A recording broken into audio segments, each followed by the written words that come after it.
Good evening, panel evaluators. First and foremost, allow me to introduce myself. I'm Nicolas L from Northwest Samar State University. The title of my study is Employment Experiences of Persons with Disability in Calbayog City, Samar, Philippines. For the introduction, I have provided here that the right existence includes persons' civil and political rights, right to life, liberty, free speech, privacy, economic, social and cultural rights, right to social security, health, and education. Now, among these different human rights, economic rights or economic right has a considerable proximity to right of existence. So to ensure that disabled persons' right to equal economic opportunity are protected, and in order to make them active and productive members of society, International Labour Organization has worked for decades to promote equal training and employment opportunities for persons with disabilities through international labor standards, knowledge development, advocacy, and technical advisory services to its constituents.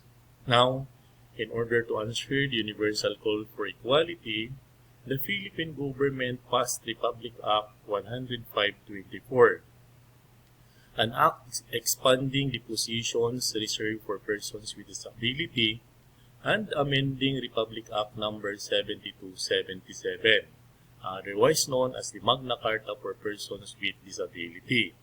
Section 3 of this law provides that recognizing the right of persons with disability to work on an equal basis with others and to participate fully into the mainstream of society with equal opportunity of employment and equal remuneration for work of equal value. Towards this end, the state shall facilitate access of persons with disability to labor market information, capacity building programs, and wage employment, while Section 5 of the said law provides that equal opportunity for employment, no person with disability shall be denied access to opportunities for suitable employment. A qualified employee with disability shall be subject to the same terms and conditions of employment and the same compensation, privileges, benefits, friends benefits, incentives, or allowances as a qualified able-bodied person. To continue, I want you to show the methods. First, the research design. Now, phenomenological qualitative research method was used in this research, consisting of interviews concerning the employment experiences of persons with disabilities. Now, the other, population and sampling. The participants of the study were selected applying purposive sampling. Now, by using purposive sampling, researcher can choose participants based on the characteristics needed in the sample. In this study, 15 individuals participated who meet the description of the participants, namely, disabled person, currently employed, a resident of Calbayog City, Samar, and number 4, willing to participate in this study. To continue concerning the instrument, then semi-structured interview guide, which is common in qualitative research, was used in this study. Now, semi-structured interview guide allows for more flexibility in the conversation, as well as ensures that key topics are being covered with open-ended questions in order to elicit detailed responses of the participants' experiences.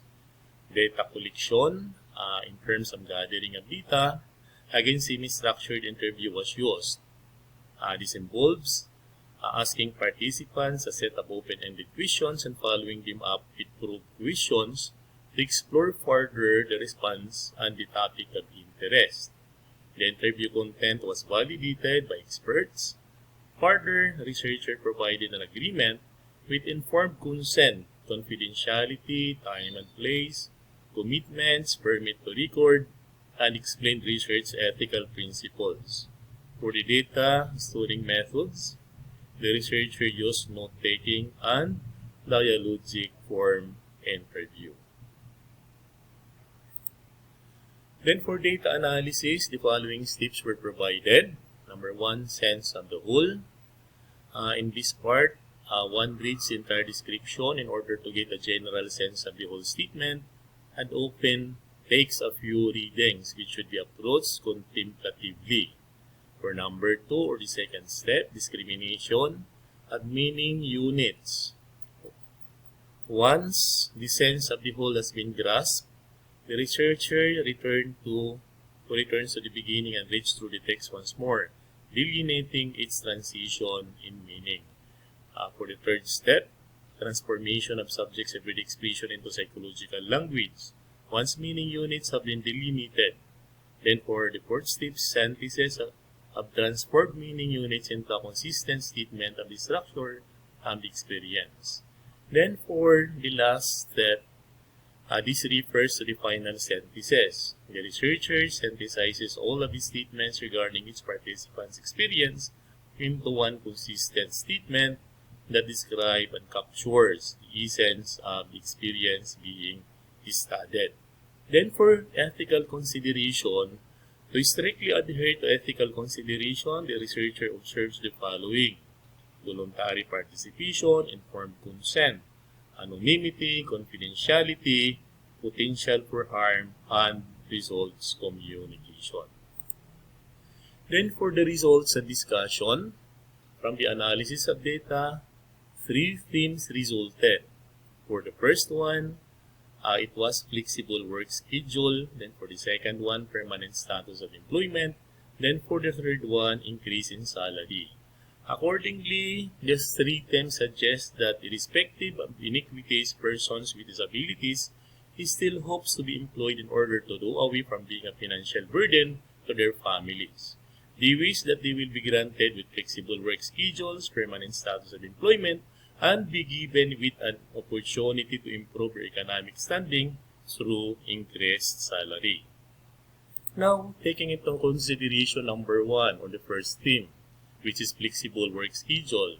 So, this was an almost unified reaction, or an almost unified reaction constitute the first theme, since majority believe that a flexible work schedule, such as alternate work schedule, done from home and workplaces, will reduce the difficulties relative to their daily work routine, including difficulties in completing to ride public transport with able-bodied workers in coming through and forth home and workplaces, especially during the rush hours.